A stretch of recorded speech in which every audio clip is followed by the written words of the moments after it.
Good morning, ladies and gentlemen, and welcome into a new edition of Batter Up, part of the Sports Insanity Network. I am Mike Rifkin, joined Danny Boy Reginald, Dan Rhines, and Tom Roussos. Gentlemen, good morning.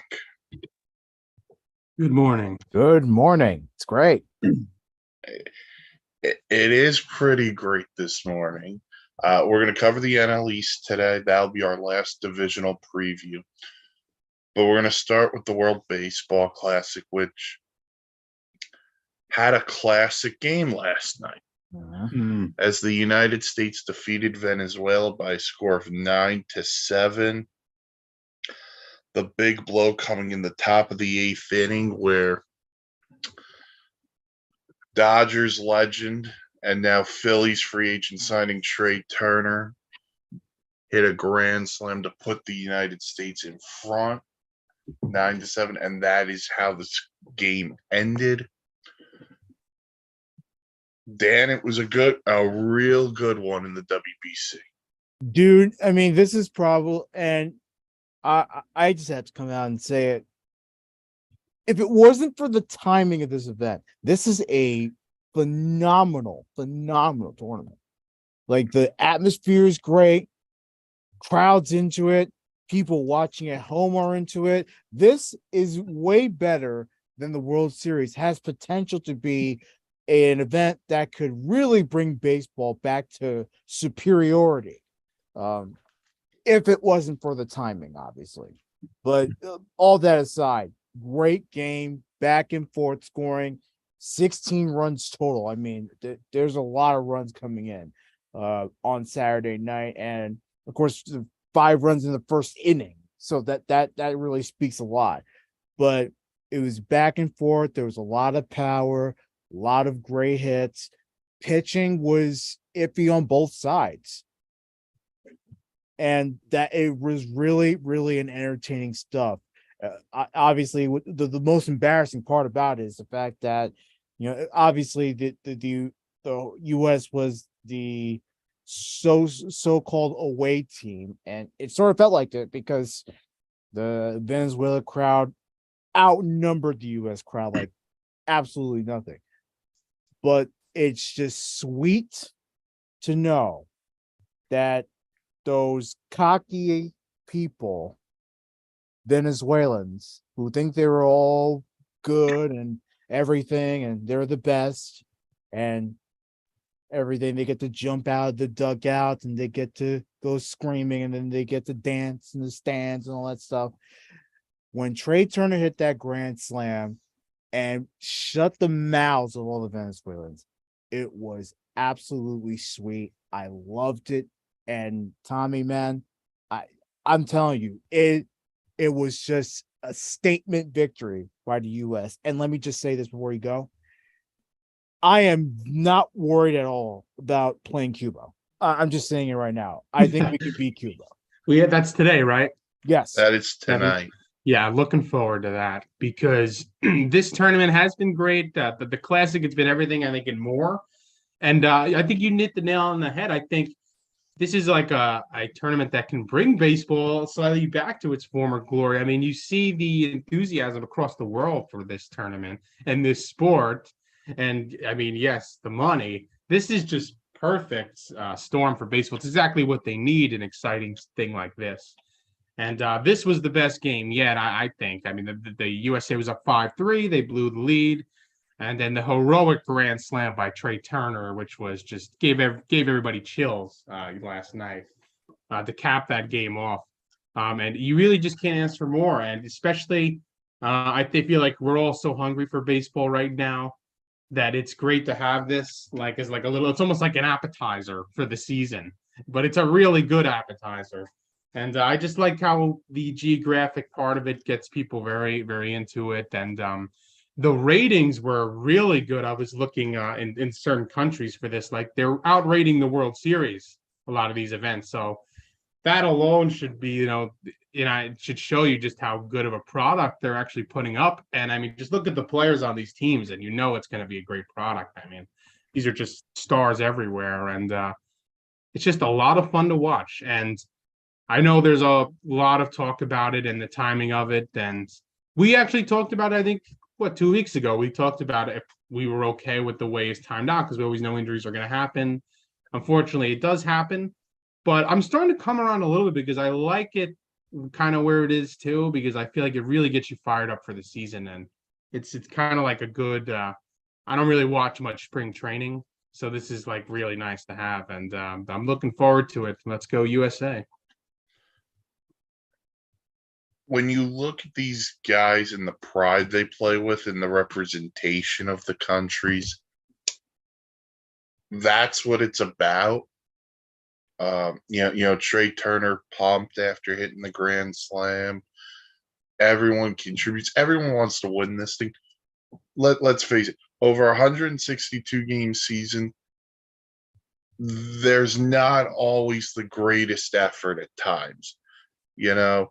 I still remember, and I'm not calling the player out, I still remember Jimmy Rollins getting chewed out by Charlie Manuel for not hustling on a ground ball. And it was just like, yeah, there's 162 games. You want to always hustle. This is a different feel. Like ground ball to short, I'm busting it down the line at all times. So that's what I like to see. I think it's a fun tournament. I think everyone is excited. You guys talked about the atmospheres. Like the fans are into this. It's really cool. Trey Turner with the big homer last night, pumped up. And you just see the excitement in some of these guys, and it's so much fun to see. There is a downside, which we'll get into in a little bit. But so the U.S. tonight in a semifinal will play Cuba and Mets legend Yoenis Cespedes. And then the other semifinal, which will be played tomorrow night, will be Mexico against Japan. So those are that's the final four for the World Baseball Classic: Cuba, the U.S., Japan, and Mexico. So, well, Mexico already beat the U.S., so that's going to be a tough one already. I think Japan's still the favorite to win. There's just no stopping Japan right now. Like that's a very deep ball club they got over there, and all I'd say is, if the U.S. can squeak past Cuba, who, let's be real, the WBC for them hasn't been great. They were in a very close, very tight pool with in Pool A, and then of course Australia gave them a run for their money. So I'm actually very confident about this. I think the U.S. has a good path to get to the final. It's just about taking care of business. But then ultimately, the final is going to be a very tough matchup, whether it's Mexico or whether it's Japan. Yeah. So just so everyone knows, so the U.S.-Cuba game is tonight. Mexico-Japan tomorrow. The finals will be Tuesday. Mm-hmm. That is how the WBC will end. Yeah, and I do wonder how it works with the player and their mentality, having to just like their first big games of the calendar year are these big tournament games.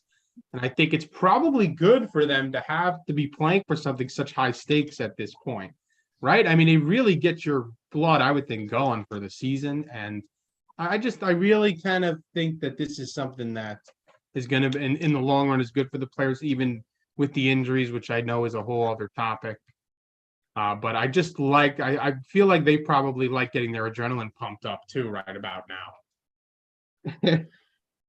Yeah, because this is usually the point in time in spring training where you're going to see most of the starters start to ramp up their at-bats and appearances if they're a pitcher.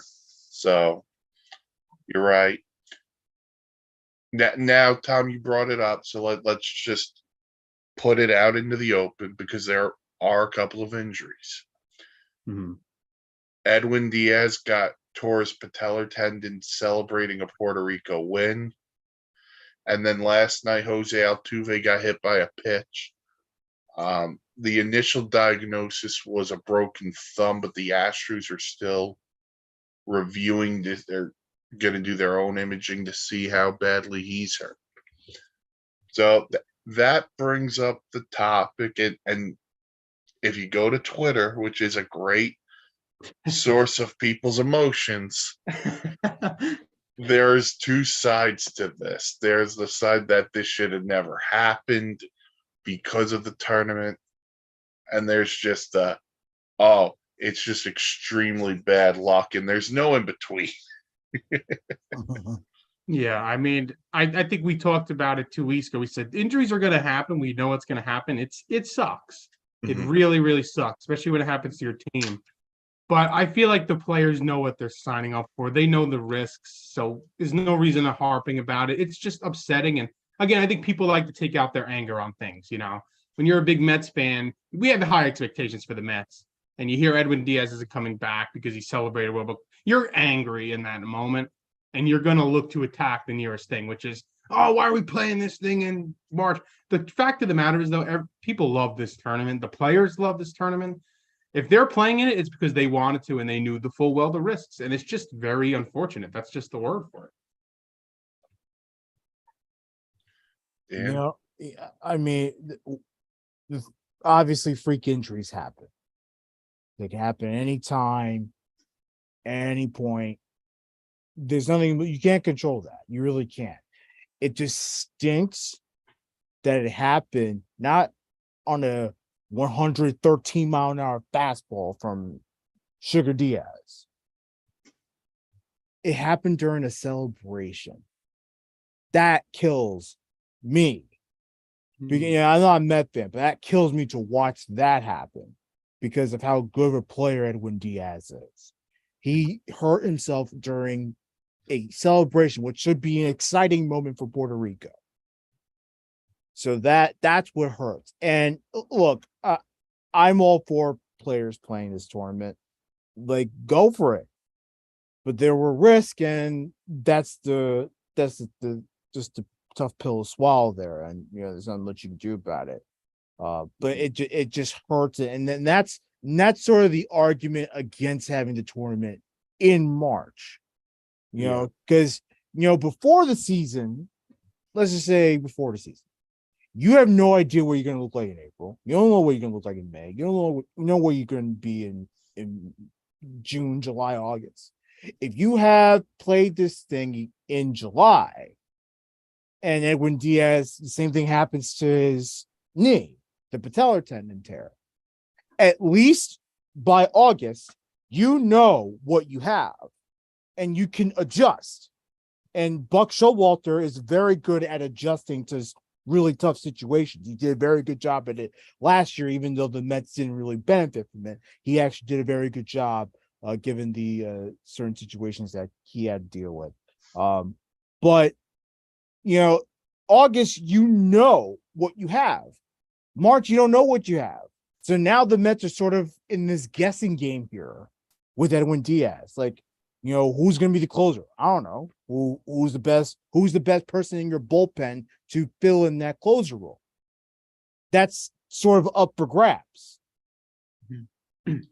Yeah, and one thing I will say is, as a Mets fan, I do see a lot of fans, and again, this is stuff you see on Twitter, so you can't put too much stock into it. They're like, "Oh, the Mets are gonna be totally fine. They lost their closer. They just spent $600 million in the offseason."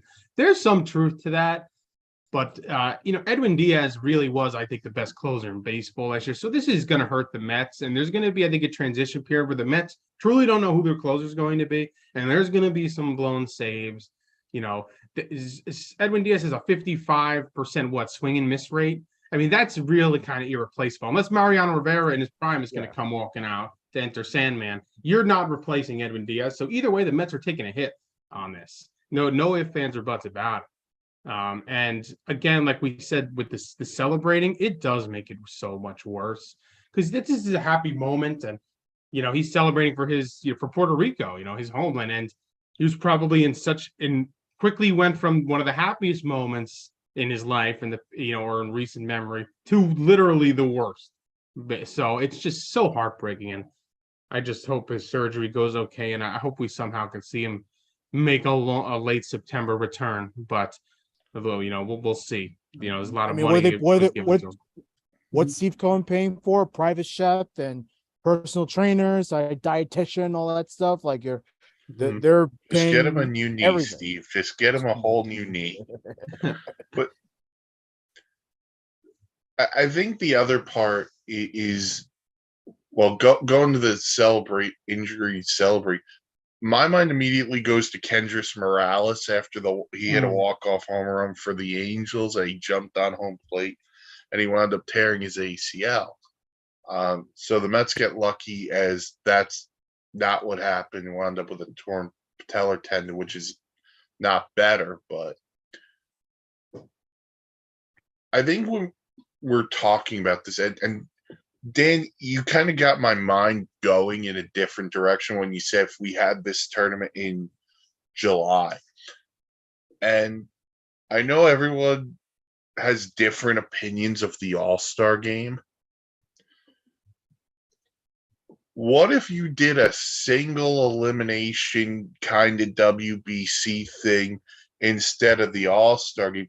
You'd have to expand the break a little bit more because if you're still going to do the Derby on Monday, you could start the tournament Tuesday, maybe have it end Saturday, Sunday, and then you restart the season the following Tuesday. But that would need for some sort of expansion of the season, just days wise. But I don't know if that's something shortening it. You can also MLB shorten the is season. considering. Well, by I was 20 going to games. say, I'm actually okay. I love baseball, but if they shorten the season 20 games, I would be clapping. I really would. So Now, that's just something to think about. But now that would make for such crazy scenarios, though, because things change. Mhm. Yeah, and in that case, you could fit this in the middle of the season. But now that I think that's why I was saying, the more I think about it, okay, maybe it is better having it farther away from October as possible to make sure that if there are major injuries, they have a chance to come back for them. Like if Edwin Diaz was going to come back for 1 month this year, you would want it to be October, right? Oh yeah, Realistically. 100%. So it does. I do kind of like it having there in March. The other thing that I was thinking is would maybe be the only other time I think would be like January after give the World Series some time to settle down, and then have it like in the off season even further out. So that's the only other thing I can It's think another of. time that I also point out too. November, December, like Yeah, like right over there. I think it's perfect, and we'll see what they do. I mean, they might change things up. I don't know if the players go for that just because of downtime with the family after their season. So that is definitely something to consider, though. But but that's WBC again. Cuba, U.S. tonight's a semifinal. Mexico and Japan's a semifinal tomorrow. Championship will be played Tuesday. To crown the World Baseball Classic winner. Should be a good 2 games. Mexico's put on a show too. Yeah, definitely. I don't know if many people have not had a better tournament than Randy Arozarena. Well, that catch robbing Puerto Rico of a run that would have tied the game. I mean, that certainly is a huge highlight of the tournament. So it's fantastic stuff. If you haven't watched it yet, tune in. The atmosphere is fantastic. Yeah, if you The like games are baseball, fun. you will love this for sure. All right. Time to break down the NL East. Or, in the case of Tom and I, the NL Beast. It's a because there are 3 teams in the NL East who can win this division. The Marlins can try to shock some people, and then they're the Nats. Yeah. So here are the standings from last year. The Braves won the division at 101 wins and 61 losses, just edged out the New York Mets, 101-61, followed by the Philadelphia Phillies at 87 and 75, and then went all the way to the World Series. The Marlins went 69 and 93, and then the Nats went 55 and 107. So, Tom, if we go back to last year, it hurts. At one point, the Mets were up 10.5 games. Yes. I think this was around June. A lot of people considered the division over by that point. Yes, like Salicata from SNY. Yes, I'm putting you on blast. Can you stop saying the division's over in May? Come on. So, and then in the biggest series of the year in Atlanta in September, the Braves swept the Mets, which essentially that was the division. But if you're a Met fan, you would understand that it really was, because the division was decided when the Mets couldn't beat the Cubs or the Pirates at Citi Field. So that's where the Absolutely. division was decided. I will say this. This is a tough division. The Braves and Mets, I think, are both part of the top 5 teams in the league, the elite category. The Phillies, I think, we're going to see. There's a very good chance they're get there too. Going back to last year too, Mets fans know never to think it's in the bag. I mean, collapses happen. It's hard to even say the Mets collapsed because they did win 101 games, but it feels like they collapsed because all they had to do, like you said, was they had an easy September. They had to win one more game against the Pirates or Cubs. When you look at at the end of the day, that's what they had to do, and they lost series versus those teams in September. They were healthy, and they could not put the nail in the coffin. The Braves, on the other hand, had the best second half in the league. I mean, the Braves had such a good run going at some points in July and August where you knew that this team was just going to be a problem and that they were probably going to make another run and that the Mets were going to have to deal with them till the very end. And that is essentially what happened. It came down to the tiebreaker, and the tiebreaker was one game to the Braves. They were, I think, 9-8 or 10-9 against the Mets. Mets obviously 9-10. So, which is going to change this year because Yeah.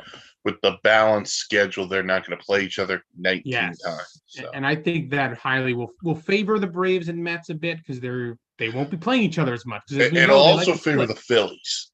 Yes, for sure. Because now the Phillies don't have to play those teams as well. I like the Phillies a lot, so I do think that all 3 of these teams have a chance to do it. The Braves, what they've been able to do over the past few years has just been kind of remarkable. They've won a World Series ring. They've locked up so many good young players. And before you know it, this year, they're going to bring up another 18-year-old that can hit 280. They're just a very good run organization. So you have to walk out for them. And I think that's Mets a really fans, cool if we go up 20 games, I don't want to hear it. I think that's a really cool point you bring up about them locking up the young players to these deals where they buy out the arbitration years, because we're starting to see a trend in that now in baseball, because the Nationals just did that with Keibert Ruiz.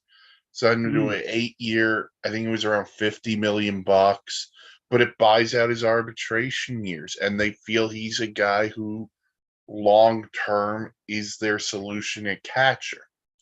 So we're starting to see some teams do this now, and I kind of dig it. So, but as we head into the division, we'll start from the bottom up. Dan, you're around the DC area, so I'll start with you on the Nats, who key additions this offseason include Dominic Smith, Mets legend, Trevor Williams, Mets legend, Jaimir Candelario, the old third baseman from Detroit, and Corey Dickerson. So, Dan, what's the vibe in the DC area? It's I mean they're expecting another lost season, which is fine because they're going to bring up their young guns. Call me crazy. I really see more than, not necessarily exactly like it, but I can see this being like a Baltimore Orioles situation where they start bringing up some young players and then they just start winning. Just like that. Like I can totally see that happening. And they have the lineup to do it.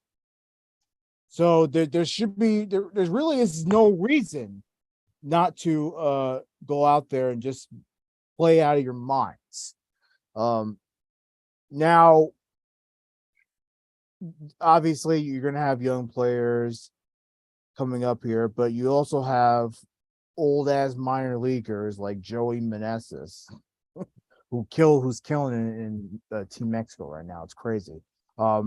He killed it last year when he came up. Oh, I mean, he was a stud, and He I was a think menace. a lot of Nats fans were begging for him to stay. He was going to stay. He has nowhere else to go.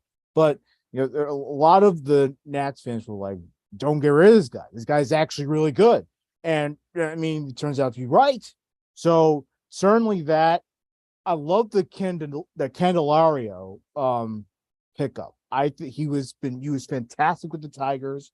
I think he was undervalued by the Tigers, and granted, the Tigers are a terrible team and have been for a very long time right now. But Jamer Candelario has actually been it's a stellar pickup. I think he brings a nice veteran presence to that team and all those young players. And this is a nice start. It's a clean slate. And I truly think that if done right, it developed right, and I think they're on their way. I think this could be more like a Baltimore Orioles situation, not necessarily exactly like it, but a situation where you bring up your young players and they start winning. I don't know how many. I don't know if it's going to translate to a playoff run. I don't know that. They'll probably be out of contention by June. I certainly expect that. But expect them to win more games than people are expecting. I'm thinking like the 70 to 75 range. And I know that's asking a lot for the Nationals, but I could see it happening if developed right and managed correctly by Davey Martinez. Who's done a really good job. Yeah, I mean, granted, he hasn't been dealt the right cards, and part of that's ownership. Part of that is players not wanting to be with the Nationals. I mean, business and players want to win, and it stinks that the team's taking this direction, but they believe in him. Like they have committed to him, and they promised him that there will be a team that there's going to field, and eventually they're going to be back to big time baseball down the road. And I don't know, that could be 2, maybe 3 years down the road, but at some point the Nationals are expected to rise up in MLB rankings. They also have signed a couple of contracts that just straight up haven't worked out. And yeah, Patrick Corbin helped them win a World Series, but outside of that, the Patrick Corbin thing's been not good. No. And the Steven Strasburg signing he can't stay on the just field, an man. atrocity. What is it? There's no timeline for his return. Yeah, like we don't know if he's gonna pitch this year, when he's going to pitch this year. I believe he said he had no setback at spring training. So, and the scary thing isn't he under contract for what, 4 more years? Yeah, no, it's a big contract. Look, he signed after the World Series year. Look, yeah, at the time he deserved it. He deserved it. I mean, the Nationals believed in it, and Strasburg got the money. So, what are you going to do about it? You got to pay your ace. I mean, Strasburg in his prime was filthy. I mean, you had to pay him. He won you his World Series too. I mean, that was so. But back to the overall picture of the Nationals. Let's face it, they are rebuilding. They just traded away their star. However, they're not at total zero. I mean, they've got some young people on this roster that you can be excited about, more so than I think some of the other teams in the league. And I want to see out their prospects. They got from the trade, they got Mackenzie Gore, right? Because their pitching is the main issue, I think, with this team. Their pitching was atrocious last year. It was bad. I mean, if they can get their ERA down from 5 to 4, and some of these young players started getting into their rhythms and hitting as well, I do think 70 wins, 75 wins is on the table. If they're going to go pitching, their pitching doesn't improve at all, I think it's going to be more of the same, like 50 something, 60 wins. Yeah, these C+, C- starting pitchers, it's not going to do it. Like you need like a B- type of pitching to get you somewhere, to have some talk around the baseball world. Agreed, and especially when you're pitching to the Braves and Mets and Phillies, I mean, I know we play less divisional games this year, but it's going to be tough for them to keep up. Well, it's not a cookie of a National League either. I mean, very true. You know, you have some dangerous teams, you know, in the Central and the West. Oh, the West. Yeah, I mean the Central people say I was usually pretty lackadaisical, but the Cardinals every year, like I pick the Cardinals to win that division every year. They're strong every year. When was the last time the Cardinals even had a losing season? Unless I'm forgetting. They get high at the right time. The Cardinals. Well, Yeah. I'll look that up in a second. But the Strasburg thing is he's under contract till 2027, So yeah, and his 3 base 4 more salary years. is $35 million a year. I don't know. I don't know if they stick with that contract. I mean, it's they're gonna have to, but I mean, I don't know. Like it's a It's tough. But I think two guys I'm looking for as I'm looking up this Cardinals thing. Mhm. Two guys I'm looking at. One is Dom Smith, because Dom Smith in the COVID shortened year was great for the New York Mets. He's also good The with last 2 years hasn't been as great, but he was a total pro about everything he's done. So I think adding him to this team gives him something. But was the Dom Smith? Was it more of his play, or was it the fact that he just didn't get any playing time because you played Pete Alonso and other players over him, and you also forced him to play a position that he's not naturally good at? You know, I think towards the end, Dom just there was other players that were just better, and he Yeah. definitely has a place on a lot of teams in the league. The Nationals got a good player. His fielding is suspect at times, but you know that's not everything. If he can hit 250 and going to have some power, the Nationals are going to welcome him with open arms in that lineup. And he can always play first. Yeah, I could see him hit like 266. Like Yeah. He's right If he around can get there. in that area, that'd be awesome. He's not a yeah. Go ahead, Mike. I thought his downfall for the Mets was not even just Pete, because if he hit as the DH at times, the Mets would have never gone after a Daniel Vogelback. Yeah. And that's kind of where Dom fell out of favor, is because they had to go get Vogelback, and for some reason they went out and got Darren Ruff, but that's a whole nother conversation. Thank that boy. But that's just what happened. So I don't think there's any bad intentions, but if Dom's going to get the consistent playing time, which he should with Washington, that'll benefit him. The other guy who I think needs to have a decent year here is Victor Robles. Because I am tired of hearing about how great Victor Robles is. He could defend really well. We all know he's overrated, though. He's an overrated He just doesn't player. hit. Like he's not that good. He does not hit. And so if he can finally turn it around for the Nats, then we got something. Yeah. So according to Google, the last time the Cardinals had a losing season was 2007. Yeah, so God that goes back to the NL is no cookie any way you go, because even if you're in the NL Central, you have to play a team that has a winning record every year.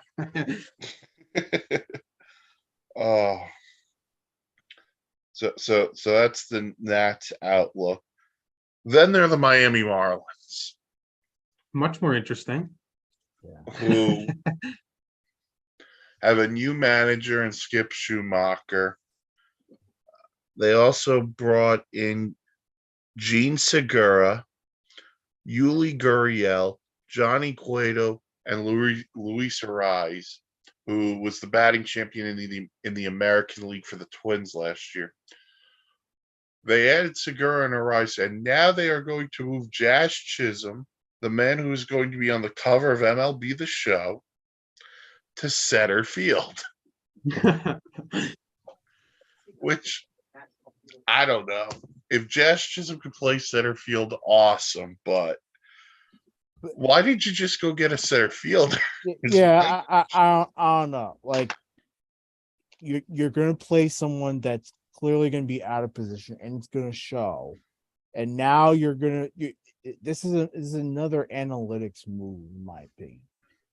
You're keeping Chisholm on the team because you know he could hit, and you know he could probably get you a lot of production, but you also want to get someone that's better at third base, someone that's better in the infield.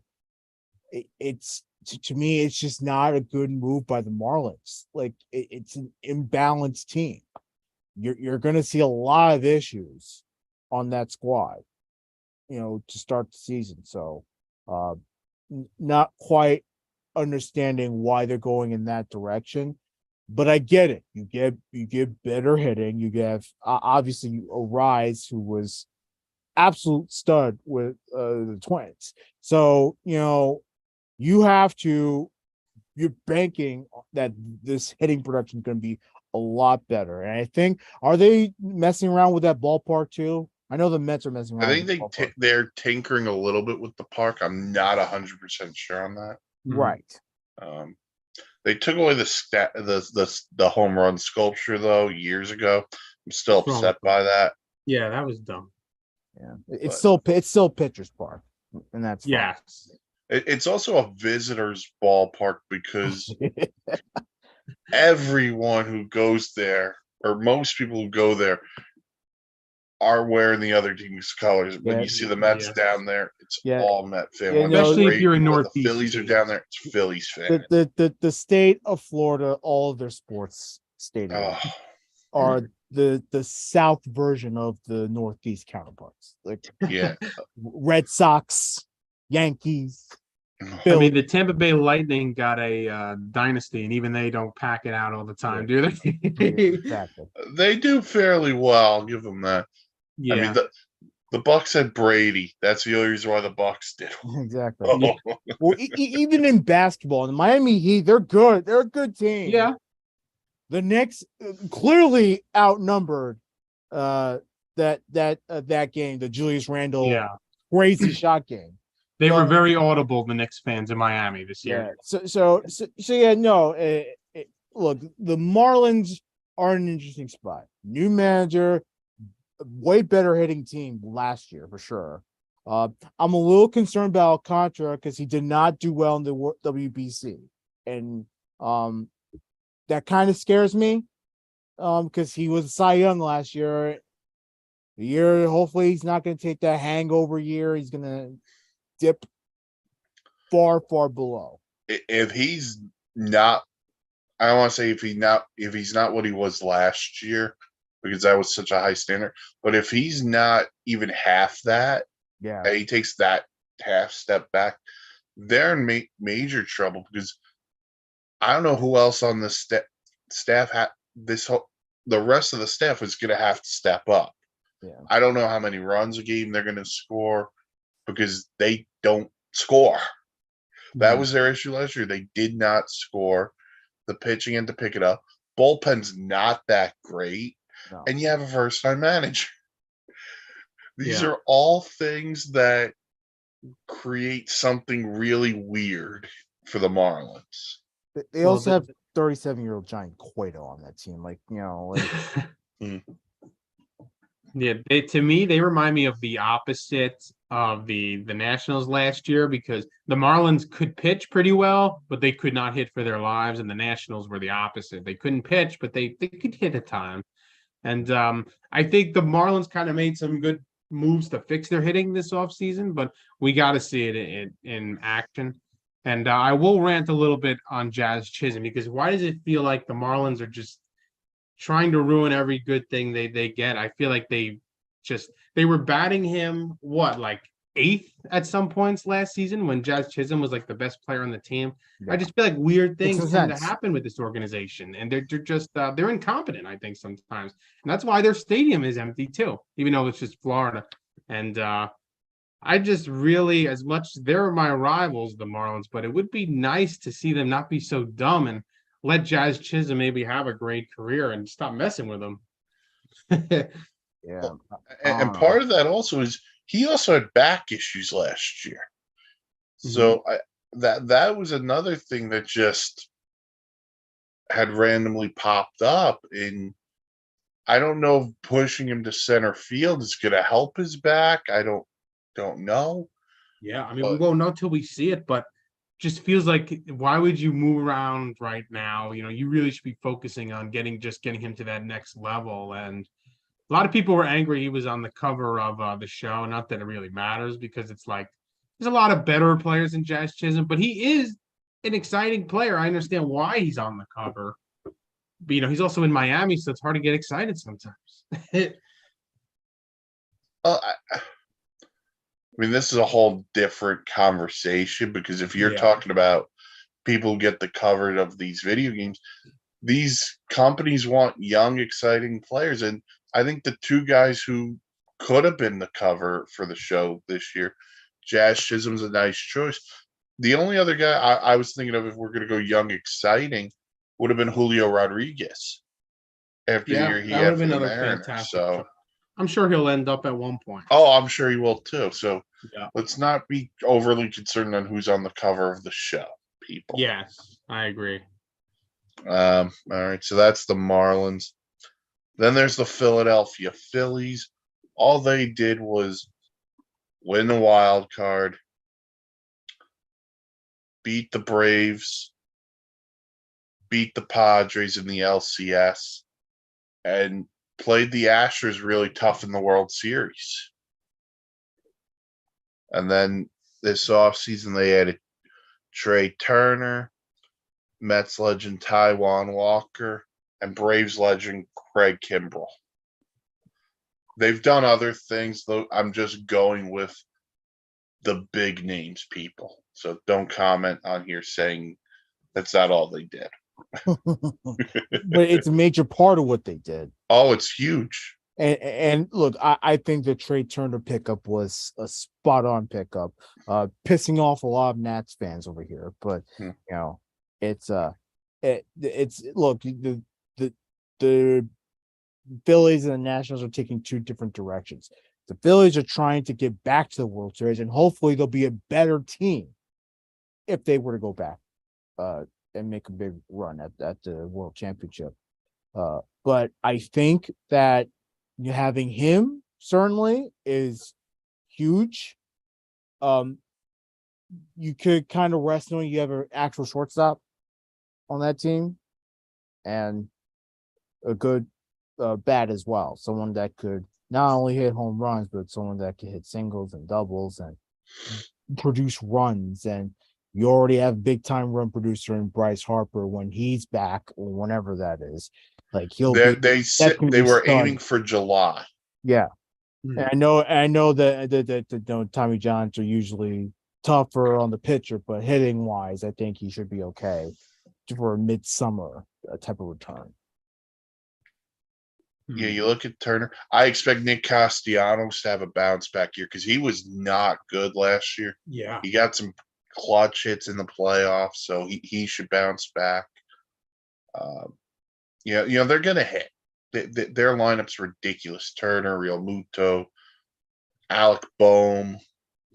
Well, I call Alec Bum, but that's a whole nother conversation. Reese Hoskins.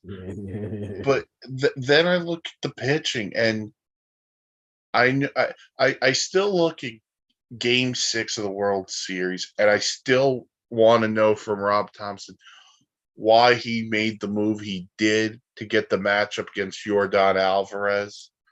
And then Yordan Alvarez said, I'm going to take you to straightaway center field.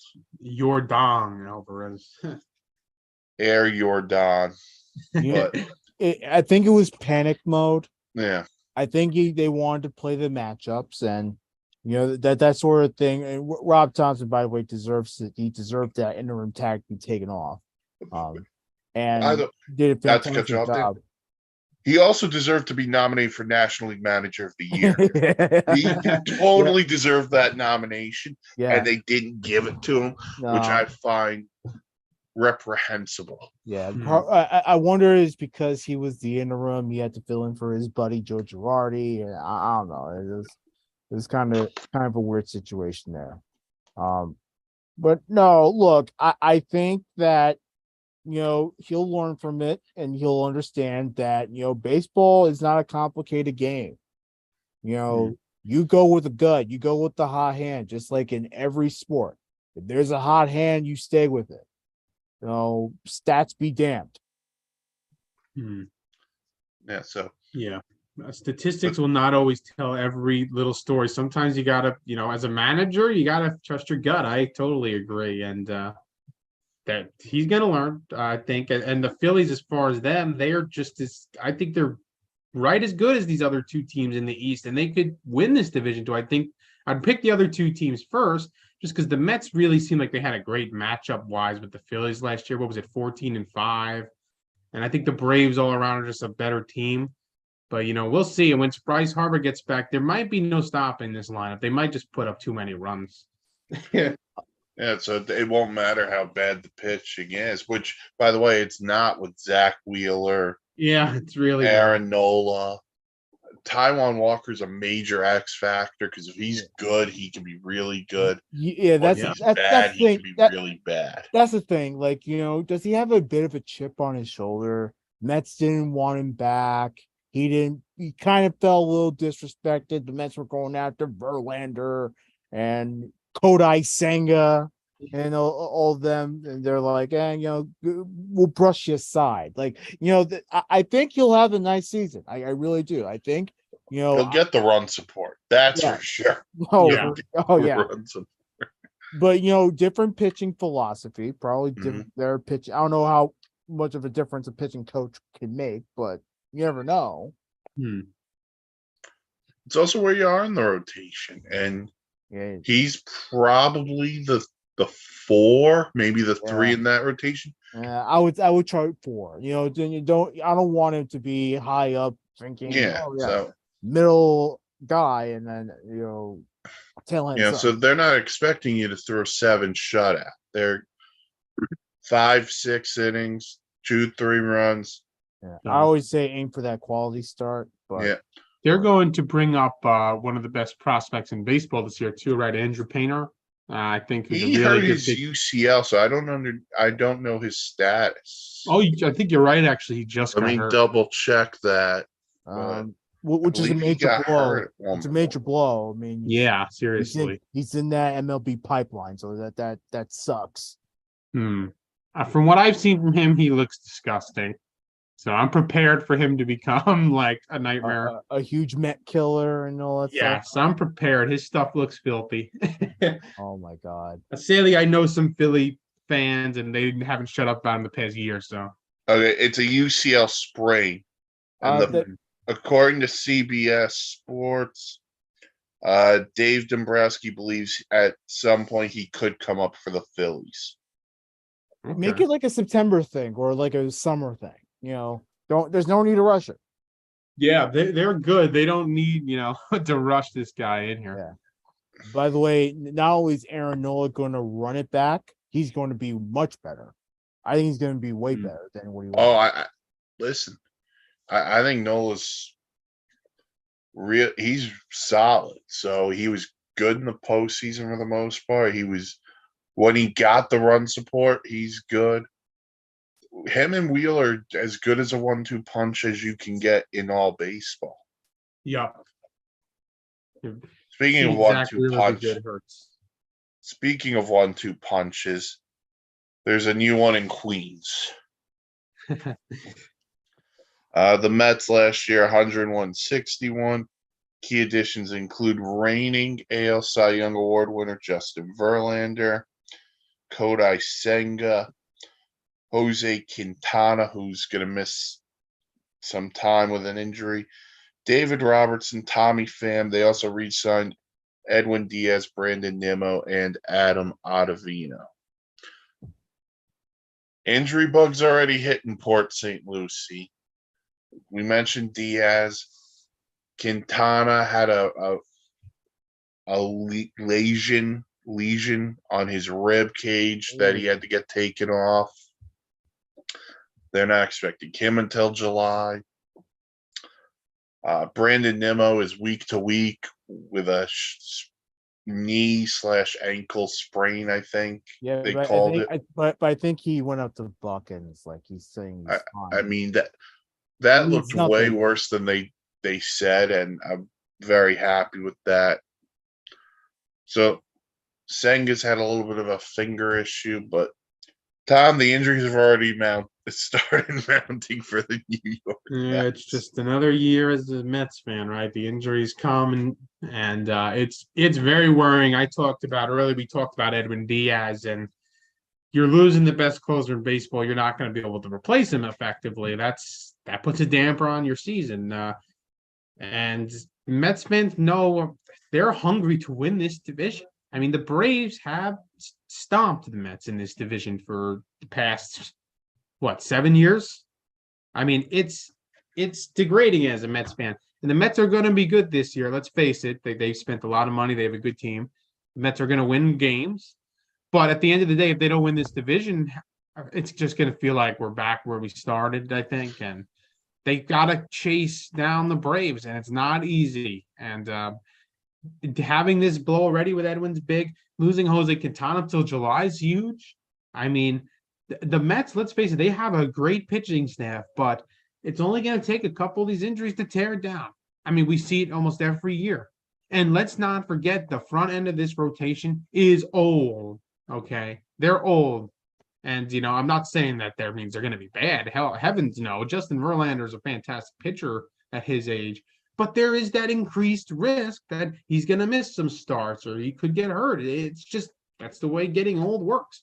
There's more 80-year-olds in hospitals than 20s. It's simple physics, and the Mets have to be worried because if things start falling apart here, guess what? You don't have that much time to lollygag. The Braves and Phillies are going to win, and you're spending more money than anybody in baseball. And one thing you don't want to be is a laughing stock that wins 82 games and spends $400 billion. I think that's bad. And it's already bad that the Mets couldn't get out of the wild card round, but Padres are one hell of a squad, so I'm not going to harp over it too much.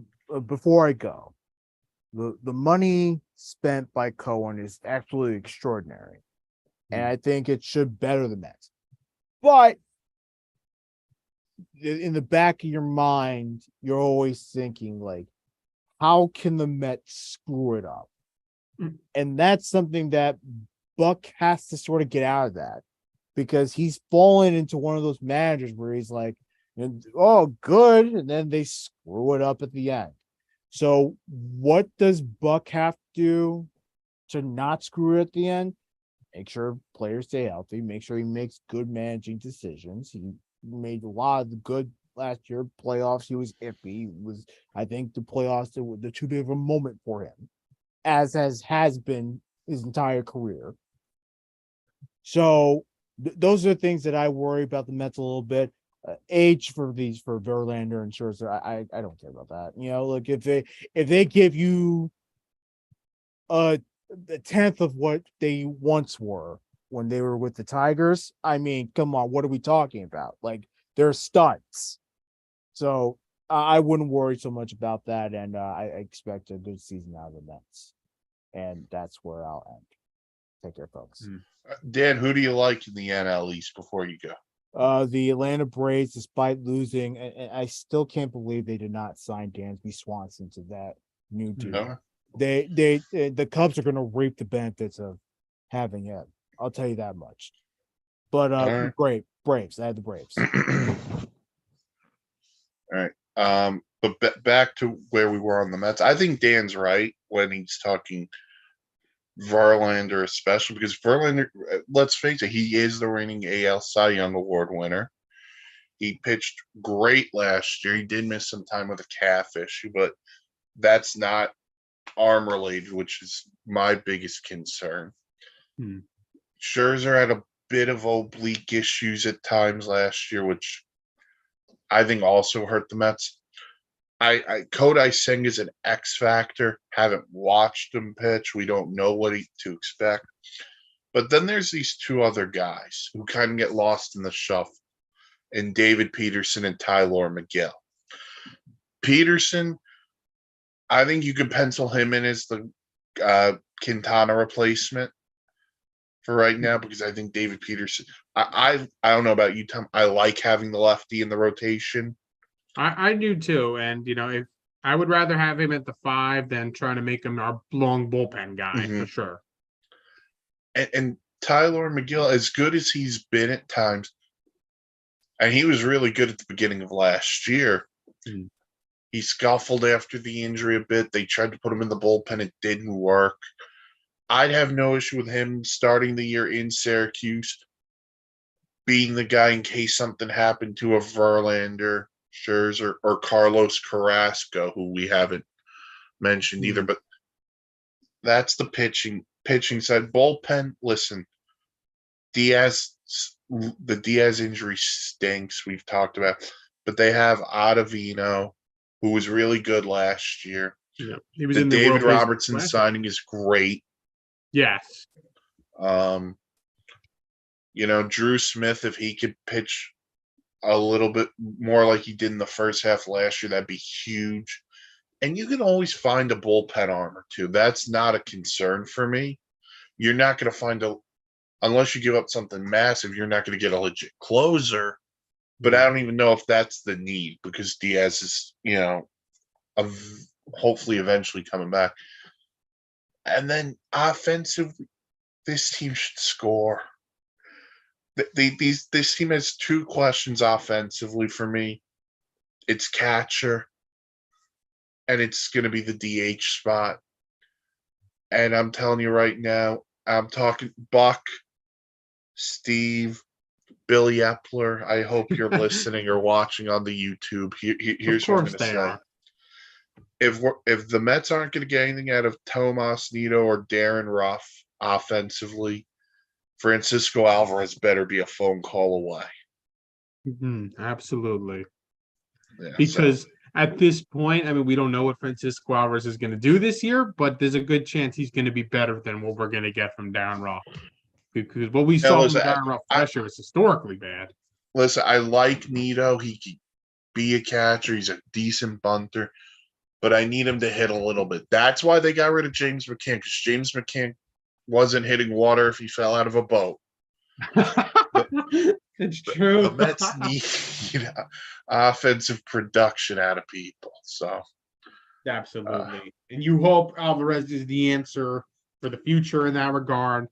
We got to see where he gets defensively. I mean, the Mets, I want to see him up this year rather quicker rather than later. Just because I think the DH spot is weak. You can always plug him in, get him some hits at the major league level. Catchers need rest. They need to be swapped out pretty often. They get hurt. They get banged up. So he needs to be a phone call away. I totally agree. And let's hope he is the future. I mean, I'd say the same thing for Ronnie Mauricio, too, who's had a great spring training. I'm not necessarily sure if I'm willing to just plug him in as a DH, but if you bring him up, Lindor can DH a day, maybe Escobar DHs a day. Oh, by the way, Brett Beatty's also had a really good spring training, which could be huge. Yeah, I mean, I didn't talk too much yet about the Mets lineup. I'm a fan mainly from top to bottom, but again, it's the DH spot. We don't know who's going to be most productive. When we find out who that is, they're going to get reps at DH plenty. Catcher, it's been a question since Mike Piazza and Paul LaDuca at this point. I mean, the Mets need a catcher that can do best of both worlds. It's so hard to find in this league, though. Great catchers do not grow on trees. Anyone that plays fantasy knows that. You've got, 5 great catchers that can hit and, get a great playing time? Yeah, 5, 4. So, I'm not going to harp on the Mets for not having a Mike Piazza right now, as much as I'd love to have a Mike Piazza back. Francisco Alvarez could be that with his power potential. So we'll see. I mean, that's a crazy comparison to make, but hey, I'm a Mets fan. Let me live in hopium. So let's get crazy. Yeah. But I like the Mets lineup. Is it as good as the Braves lineup and Phillies? I don't know, but it's very close. They're in the same ballpark. Well, speaking of the Braves, they did win the division last year, 101-61. Really, let's be blunt here. It's basically the same team. Everything they did was kind of minor. Kevin Pillar went there. Yeah.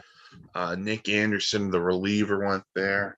And that is what is so scary about the Braves is they have this core locked up. And I mean, you see Acuna, Olson, Riley, Harris. They just added Sean Murphy, who's a fantastic player. This is scary. The Braves might be the best team in baseball. They're going to beat a lot of teams. There's just the question is though, do they have a bit of a slow start?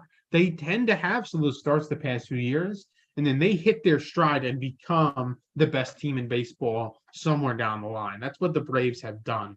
And I wonder if we're going to see that again, or are they just going to come out of the gate swinging?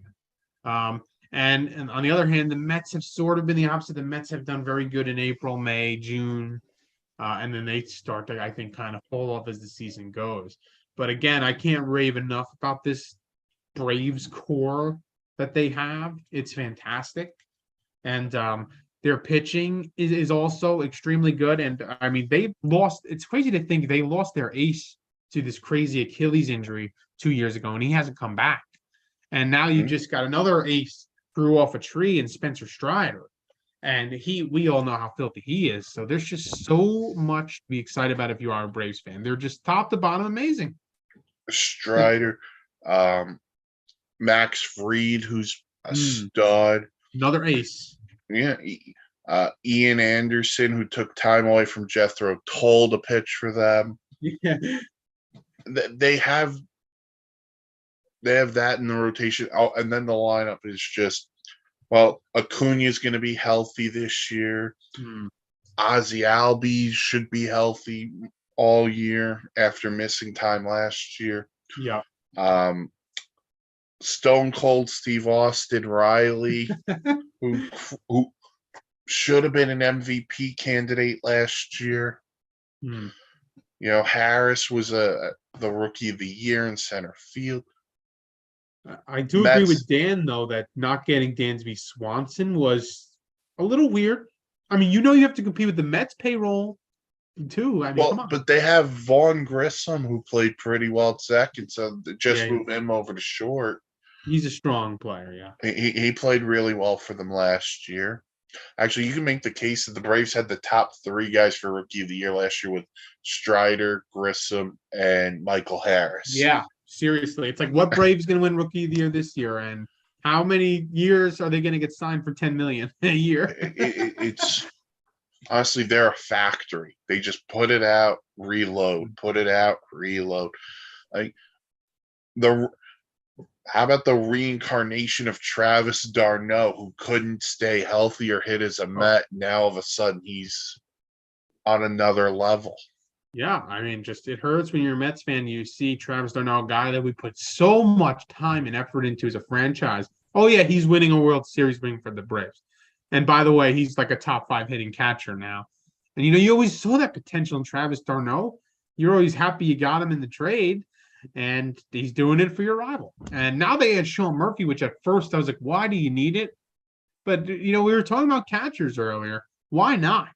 I mean, why not get Travis d'Arnaud and Sean Murphy? You don't have to worry much about that position now, barring injury, of course. And the Braves are just locked and loaded, like you said. I mean, if they were in a division that was weaker, I would pencil them for 110, 115 games. The fact that they've got to, they split basically with the Mets. It was 10-9 last year. They got to go toe-to-toe with the Mets, so they can't, just run away with things.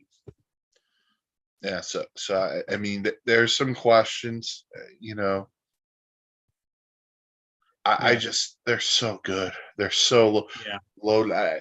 The one question I have is the Dansby Swanson thing, but like even you said, Vaughn Grissom's there, and and it's not like Dansby Swanson made a killing in free agency, but I also just think this. I've always felt this way when you're a team like the Braves, and you've been so committed to this core. It's kind of like, well, we have our number, and we're going to stick to our number. Mm-hmm. And the player goes, well, can we bump it a little bit? And they stand their ground. It's kind of like the Freddie Freeman thing last year, which I thought that was worse because Freddie Freeman was the guy.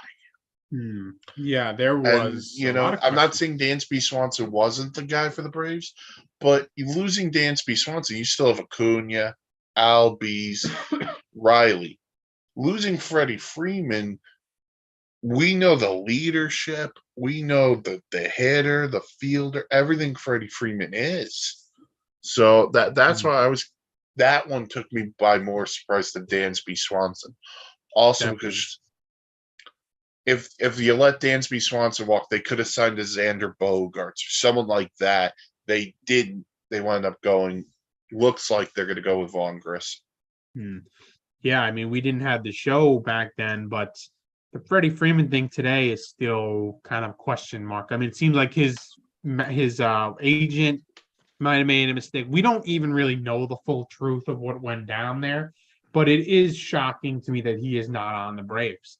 I mean, he was their star player. He was I mean, I'm going to make this comparison. Chipper Jones. He was this year's Chipper Jones for sure. Yeah, and the fact that he's on the Braves is still crazy to me to this day. And the fact that they were just as good without him was also kind of crazy. But I understand that more after seeing what they've done. But it's shocking to me that he's on the Dodgers and not on the Braves still. And I mean, his season last year, he didn't win MVP, but holy moly, he still had a fantastic season with the Dodgers. And I mean, you saw the emotions in him when the Dodgers went to Atlanta, and they gave him the World Series ring. They gave him this. He was emotional on the field. So, that just shows you where they were. So it's just something happened with that, and we'll never know the truth. Probably something bad went down. Probably not until Freddie retires, or I mean, we've heard some things, but nothing that we could go out and say this definitively happened. Nothing definitively, and so. Oh well, I guess we'll see. Yeah, maybe we'll learn that one day. But it is weird. It must be really weird as a Braves fan to have him just playing on the Dodgers. Like, I mean, the Mets fans are going to deal with it a little bit with the Rangers and DeGrom this year. But Freddie, won a ring with this team. He was the face of this franchise, and now he's just on one of their biggest rivals. Yeah, on a team you're going to have to go through en route to the World Series. So, yep. All right. I do have a couple of questions here on the division, but I think I'm going to only limit it to. I'll limit it to 2 or 3 here, and then we can go from prediction. We'll end it there. Okay. Mets or Phillies? Which one has the more pressure to unseat the Braves in the division? It's actually the Mets, just because I think the money, the hype, and the fact that the Mets have been, they're making the big push. The Phillies had a great run last year. We'll see, but the Mets are putting so much more into this. It's like 2 lemonade stands, right? One of them's got, the fanciest lemonade on the block, the fanciest pitcher, the fanciest stand, but they still only sell just as much as the slightly crappier stand next door, the Phillies. It's kind of like, oh man, there's more pressure on you. Come on, the people that walk into that lemonade stand, like, I expect good lemonade, I don't disagree with you that's the Mets, but I'll make the case for the Phillies on this. Mm-hmm. Every year that Bryce Harper is under contract in Philly, it's a big year. Yeah. Yeah, right. I know he's going to be out till July, but they do have other guys who could have big years. Schwarber, Castellanos, Real Muto. They brought in Trey Turner. So I'm good. And they went to the World Series last year. That's why I think it's a little bit more pressure for the Phillies. But they did knock off the Braves in the playoffs last year. Absolutely. And I'll add to that case for the Phillies. There's, anytime you make the World Series like that and then you sign Trey Turner, there is immense pressure. Let's face it. I mean, well, especially in the locker room. Imagine you just made the World Series and you lost. The locker room is probably just saying, win it, win the World Series, win the World Series, win the World Series. Do you think the Mets are, sure, the Mets are probably saying that, but they're probably more like, let's win the division. Like, come on. Smaller goals. Yeah. All right. Over under 75 wins for the Marlins, who won 69 last year. Oh, interesting. You said over under 75? I put it at 75. I would have picked a different number, but I was like, I'm going to go for the round number. I'm And giving actually them gonna one more go. win was not going to help. Yeah, I'm actually gonna go under, even though I like the Marlins in their direction. I could foresee the dysfunction kind of creeping out through this team, and they just kind of fall out of it and end up with 72 wins, 70 wins, Okay. All right. All right. Of these three players, who is the best season? Kyle Schwarber, Pete Alonso, Austin Riley. I'm actually gonna go with Pete Alonso. I know it sounds like a homer's take, but the man has, I think, he's hitting cleanup in a great lineup. He's coming into his own. A lot of home runs last year, a lot of RBIs. I love Kyle Schwarber, but I just think Pete Alonso is more of the face of the team than he is. He's going to have more opportunities, I think, and throughout the season. So give me Pete Alonso. And the Braves, it feels like more of a team effort. I wonder this on Philly because they were hitting Schwarber leadoff last year. Now with the addition of Trey Turner, I wonder if they go Turner at the top and then Schwarber. I don't know how the Phillies are going to play that. That's a good question. They've got probably so many options that I wouldn't be surprised if they just try a lot of stuff. Yeah, But Trey Turner's got us lead off. But I'll go Riley. There's something about him in that lineup behind Acuna and Albies that I just think I can't think last year was not an admiration. I can't say that. So I kind of like where he is. So I'll say he'll have the best year. So Tom, who wins the NL East? You're gonna make me say it. I'm just kidding. I'm gonna pick the Braves, sadly, because I would put my money on them. And the Edwin Diaz injury is partially something to do with this decision. It really does. It's bigger than some people from the outside might think. I'm gonna go the Braves too. I think the Diaz injury plays a part, but the other injury that plays a part is Harper. If Harper was there from day one, I would actually consider taking the Phillies. This is going to be a 3-team race, but I'm going to go until someone proves the Braves can be beaten. I'm going to pick the Braves. Exactly. They have the best rotation. They have, in my opinion, the best lineup. I know the Phillies lineup's good, but I'll take Acuna, Albies, Olsen, Riley, Grissom, whoever else they want to put in there, because they're all going to get big hits. And Brian Snitker's done a heck of a job. Oh, yeah, fantastic manager. Yeah, so that'll do it for this edition of Batter Up, part of the Sports Insanity Network. Check out this podcast wherever you get your podcasts. Also, check us out on YouTube. We're live every Sunday doing this. Check out the website, www.thesportsinsanitynetwork.com for great blogs, vlogs, planes, trains, and automobiles. And for Danny Boy Reginald, Dan Ryan's, Tom Roussos, I'm Mike Rifkin. Thank you for listening to Batter, part of the Sports Insanity Network. Have a good one, everybody. Let's go Mets and USA.